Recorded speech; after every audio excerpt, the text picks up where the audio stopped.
ಮುಡಾ ಕೇಸಲ್ಲಿ ಸಿಎಂಗೆ ಲೋಕ ಕ್ಲೀನ್ ಚಿಟ್ ನೀಡಿ ಬಿ ರಿಪೋರ್ಟ್ ಅನ್ನು ಹಾಕಿತ್ತು. ಬಿ ರಿಪೋರ್ಟ್ಗೆ ಸ್ನೇಹಮಯಿ ಕೃಷ್ಣ ತಕರಾರನ್ನ ಸಲ್ಲಿಸಿದ್ರು. ಸದ್ಯ ಇವತ್ತು ಜನಪ್ರತಿನಿಧಿಗಳ ಕೋರ್ಟ್ನಿಂದ ಆದೇಶ ಹೊರಬೀಳಲಿದೆ. ಲೋಕಾಯುಕ್ತ ಸಲ್ಲಿಸಿದ್ದ ಬಿ ರಿಪೋರ್ಟ್ ರದ್ದಾಗಲಿದೆ ಅಂತ ಸ್ನೇಹಮಯಿ ಕೃಷ್ಣ ಹೇಳಿದ್ದಾರೆ. ನ್ಯೂಸ್ 18 ಜೊತೆ ಮಾತನಾಡಿದ ಅವರು, ಲೋಕಾಯುಕ್ತದ ತಪ್ಪುಗಳನ್ನ ನ್ಯಾಯಾಧೀಶರಿಗೆ ಮನವರಿಕೆ ಮಾಡಿಕೊಟ್ಟಿದ್ದೀನಿ ಅಂತ ಹೇಳಿದ್ದಾರೆ. ಜಾತಿ ಜನಗಣತಿ ವರದಿ ವಿಚಾರವಾಗಿ ಡಿಸಿಎಂ ಡಿಕೆ ಶಿವಕುಮಾರ್ ಎಚ್ಚರಿಕೆ ನಡೆಯನ್ನ ಇಡ್ತಾ ಇದ್ದಾರೆ. ಸಮುದಾಯದ ಶಾಸಕರ ಅಭಿಪ್ರಾಯ ಪಡೆಯುವಂತ ಸಲುವಾಗಿ ಇವತ್ತು ಒಕ್ಕಲಿಗ ಶಾಸಕರೊಂದಿಗೆ ಸಭೆಯನ್ನ ನಡೆಸಲಿದ್ದಾರೆ. ಸಮುದಾಯಗಳ ಸಂಘರ್ಷಕ್ಕೆ ಕಾರಣವಾಗುತ್ತಾ ಜಾತಿ ಜನಗಣತಿ ವರದಿ ಅನ್ನೋ ವಿಚಾರ ಮುನ್ನೆಲೆಗೆ ಬಂದಿರುವಂತಹ ಬೆನ್ನಲ್ಲೇ ಏಪ್ರಿಲ್ 16ಕ್ಕೆ ಶೋಷಿತ ವರ್ಗಗಳು ಹಿಂದುಳಿದ ಜಾತಿಗಳ ಒಕ್ಕೂಟದ ಸಭೆ ನಿಗದಿಯಾಗಿದೆ ಅಂತ ನ್ಯೂಸ್ 18ಗೆ ಹಿಂದುಳಿದ ಜಾತಿಗಳ ಒಕ್ಕೂಟದ ಅಧ್ಯಕ್ಷ ರಾಮಚಂದ್ರಪ್ಪ ಮಾಹಿತಿ ಕೊಟ್ಟಿದ್ದಾರೆ. ದಿಲ್ಲಿಯಲ್ಲಿ ಮುಸ್ಲಿಂ ಮೀಸಲಾತಿಗೆ ಪ್ರಧಾನಿ ಮೋದಿ ವಿರೋಧವನ್ನು ವ್ಯಕ್ತಪಡಿಸಿದ್ದಾರೆ. ಹರಿಯಾಣದಲ್ಲಿ ಈ ಕುರಿತು ಮಾತನಾಡಿದ ಅವರು, ಕರ್ನಾಟಕ ಸರ್ಕಾರದ ನಡೆ ಸಂವಿಧಾನ ವಿರೋಧಿ ಅಂತ ಹೇಳಿದ್ದಾರೆ. ಮಧ್ಯರಾತ್ರಿಯಿಂದ ಲಾರಿ ಸೇರಿದಂತೆ ಗೂಡ್ಸ್ ವಾಹನಗಳ ಅನಿರ್ದಿಷ್ಟಾವಧಿ ಮುಷ್ಕರ ಶುರುವಾಗಿದೆ. ವಿವಿಧ ಬೇಡಿಕೆ ಈಡೇರಿಕೆಗಾಗಿ ಲಾರಿ ಮಾಲೀಕರು ಅನಿರ್ದಿಷ್ಟಾವಧಿ ಮುಷ್ಕರವನ್ನು ಮಾಡ್ತಾ ಇದ್ದಾರೆ. ಹುಬ್ಬಳ್ಳಿಯಲ್ಲಿ ಸಂತ್ರಸ್ತ ಬಾಲಕಿ ಮನೆಗೆ ರಾಜ್ಯ ಮಹಿಳಾ ಆಯೋಗದ ಅಧ್ಯಕ್ಷರು ಭೇಟಿಯನ್ನ ಕೊಟ್ಟಿದ್ದಾರೆ. ವಿಶ್ವೇಶ್ವರ ನಗರದಲ್ಲಿರುವಂತಹ ನಿವಾಸಕ್ಕೆ ಭೇಟಿ ನೀಡಿ ಕುಟುಂಬಸ್ಥರಿಗೆ ಸಾಂತ್ವನವನ್ನ ಹೇಳಿದ್ದಾರೆ. ಮಾಸೂರಿನಲ್ಲಿ ನರ್ಸ್ ಸ್ವಾತಿ ಹತ್ಯೆ ಕೇಸ್ ಮತ್ತೆ ಮುನ್ನೆಲೆಗೆ ಬಂದಿದೆ. ಸ್ವಾತಿ ಹತ್ಯೆ ಖಂಡಿಸಿ ಪ್ರತಿಭಟನೆಗೆ ನಿರ್ಧಾರವನ್ನ ಮಾಡಲಾಗಿದೆ. ಈಶ್ವರಪ್ಪ ಹಾಗೂ ಪುತ್ರ ಕಾಂತೇಶ್ ನೇತೃತ್ವದಲ್ಲಿ ಪ್ರತಿಭಟನೆಗೆ ರೂಪುರೇಷೆ ನಿರ್ಧಾರವಾಗಿದೆ. ಮೈಸೂರು ಜಿಲ್ಲೆಯ ವಿವಿಧೆಡೆ ನಿನ್ನೆ ಭಾರೀ ಮಳೆಯಾಗಿದೆ. ಬೈಲುಕುಪ್ಪೆಯಲ್ಲಿ ವರುಣನ ಆರ್ಭಟಕ್ಕೆ ಬಿಎಂ ರಸ್ತೆ ಕೆರೆ ಆಗ್ಬಿಟ್ಟಿತ್ತು. ರಸ್ತೆಯಲ್ಲಿ ನೀರು ನಿಂತ ಪರಿಣಾಮ ಜನರು ಹೈರಾಣಾಗಿದ್ದಾರೆ.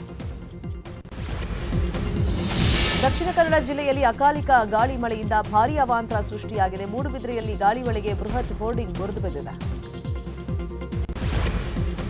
ಉಡುಪಿ ಜಿಲ್ಲೆಯಲ್ಲಿ ಹಲವೆಡೆ ಬಿರುಗಾಳಿ ಸಹಿತ ಅಕಾಲಿಕ ಮಳೆಯಾಗಿದೆ. ಏಕಾಏಕಿ ಅಬ್ಬರದ ಗಾಳಿ ಮಳೆಗೆ ಜನ ಕಂಗಾಲಾಗಿದ್ದಾರೆ. ರಸ್ತೆಯಲ್ಲಿ ಧೂಳು ಸಹಿತ ಸುಂಟು ಗಾಳಿ ಎದ್ದಿದ್ದು ಸಂಚಾರ ಅಸ್ತವ್ಯಸ್ತವಾಗಿತ್ತು. ಶಿವಮೊಗ್ಗ ಜಿಲ್ಲೆ ಹೊಸನಗರ ತಾಲೂಕಿನ ನಿಟ್ಟೂರು ತೂಗು ಸೇತುವೆ ನಿರ್ವಹಣೆ ಇಲ್ಲದೆ ಸೊರಗಿದೆ.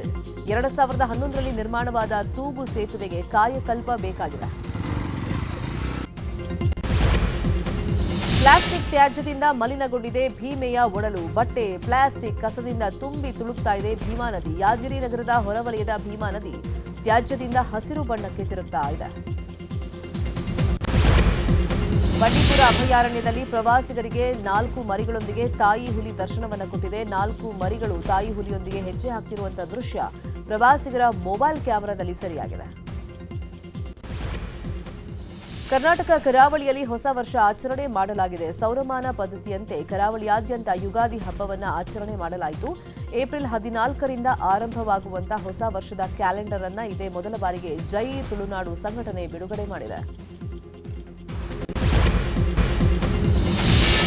ಪಂಜಾಬ್ ನ್ಯಾಷನಲ್ ಬ್ಯಾಂಕ್ನಲ್ಲಿ ನಡೆದಿದ್ದ 13,000 ಕೋಟಿ ಅವ್ಯವಹಾರ ಪ್ರಕರಣದಲ್ಲಿ ಆರೋಪಿಯಾಗಿದ್ದ ಮೆಹುಲ್ ಚೋಕ್ಸಿಯ ಬಂಧನವಾಗಿದೆ.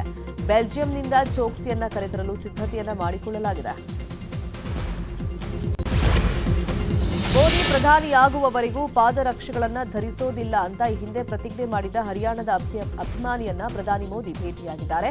ತಾವೇ ಖುದ್ದು ರಾಮ್ಪಾಲ್ ಕಶ್ಯಪ್ಗೆ ಚಪ್ಪಲಿಯನ್ನ ತೊಡಿಸಿದ್ದಾರೆ. ಐಪಿಎಲ್ ಹಿನ್ನೆಲೆಯಲ್ಲಿ ಬೆಟ್ಟಿಂಗ್ ಪ್ರಮೋಷನ್ ಮಾಡೋ ಮತ್ತಷ್ಟು ಜನರ ಮೇಲೆ ಪೊಲೀಸರು ಹದ್ದಿನ ಕಣ್ಣನ್ನ ಇಟ್ಟಿದ್ದಾರೆ. ಬೆಟ್ಟಿಂಗ್ ಪ್ರಮೋಷನ್ ಮಾಡಿರುವಂತಹ ನಟ ನಟಿಯರಿಗೆ ನೋಟಿಸ್ ನೀಡೋದಕ್ಕೆ ಖಾಕಿ ಸಿದ್ಧತೆಯನ್ನ ಮಾಡಿಕೊಂಡಿದೆ. Mister perfect Aamir Khan comeback ಮಾಡುವಂತ ಉತ್ಸಾಹದಲ್ಲಿದ್ದಾರೆ. ತಾರೆ ಜಮೀನ್ ಪರ್ ಸೀಕ್ವೆಲ್ ಸಿತಾರೆ ಜಮೀನ್ ಪರ್ ಸಿನಿಮಾದಲ್ಲಿ ನಟಿಸ್ತಾ ಇದ್ದಾರೆ. ಸದ್ಯ ಈ ಸಿನಿಮಾಗಾಗಿ ನಟಿ ಜೆನಿಲಿಯಾ ಆಮಿರ್ ಜೊತೆ ಹೆಜ್ಜೆಯನ್ನ ಹಾಕಲಿದ್ದಾರೆ.